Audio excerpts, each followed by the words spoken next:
бізде бірінші сөз чи чуаң, төсектен тұру, яғни ояну деген мағынада. Чи чуаң.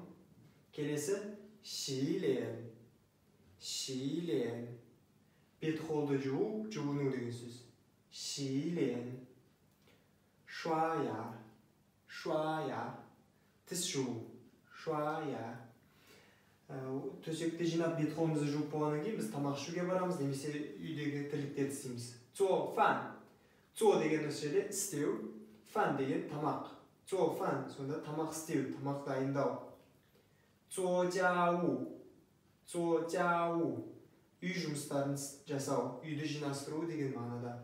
Цо істеу, жау деген үй жұмыстары. Цо жау.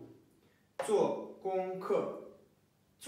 гонг үй тапсырмасын орындау. Гонг үй тапсырмасы, цо істеу, үй тапсырмасын орындау. Цо гонг. Шеуши. Демалу. Осы жаттарды істеп болғаннан кейін демаламыз. Шеуши. Шуйжао. Ұйықтаймыз. Ұйықтау. Шуйжао. Одан кейін бізде келесі сөз шаң. Шаң деген тіке аударсақ, ол үсті жағы деген сөз, бірақ сөз тіркесі болады. Шаң бан, жұмысқа бару. Шаң бан. Шаң кө, сөз тіркесі, сабаққа бару. Шаң кө. Және оның антонимі бар, қарама-қарсы сөзі ша деген түсу, астыға деген сөз. Бірақ сөз тіркесі болғанда ша бан, жұмыстан шығу, жұмысты аяқтау. Ша бан. Ша кө, мектептен қайту, яғни сабақ біткен соң үйге оралатын кезде мен мектептен шықтым. Ша кө, сабақтан шықтым. Ша кө. Сосын сабақтан шыққаннан кейін біз үйге қайтамыз. Хуэйжа, үйге қайту. Және бізде тамақ жеуге байланысты сөздер бар. Ол чы, тамақ жеу деген сөз, жеу. Чы. Немесе сорпа ішкен кезде де айтамыз чы деп.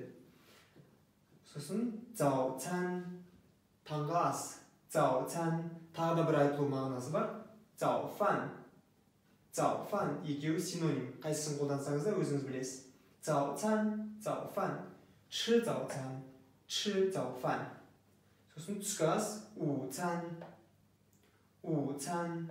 Немесе у фан. У фан. Чы у цан, чы у фан.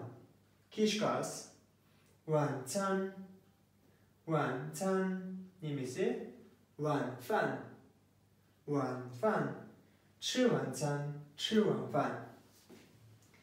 Сосын біз алдыңғы сабақтарда сен сағат қанша, соны сұрауды үйрендік, және сен не істейсің деген сияқты. Сол сұрақтарды бүгін қайталап көрейік осыларды қолданып. Ни жиден шаң бан.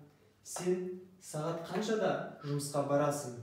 Немесе ни жиден ша кө. Сен сағат қаншада сабақтан шығасың? Сол сияқты ни шымы шыхау шаң бан. Шымы шыхау деген қашан.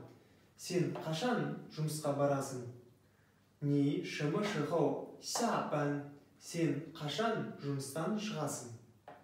Сол сияқты оның жауаптары да болады. Мына жерде сағатты айтамыз. Содан кейін не істейтініміз айтамыз. Сан ден хуэйжа. Мен сағат 3-те үйге қайтамын. Немесе чи ден ша кө. Мен сағат 7-де сабақтан шығамын. Осы сияқты сұрақ және жауап. Осы сөздерді осы сұрақ пен жауапқа қойып, практика жүзінде айтып көріңіз. Келесі сабақта кездескенше.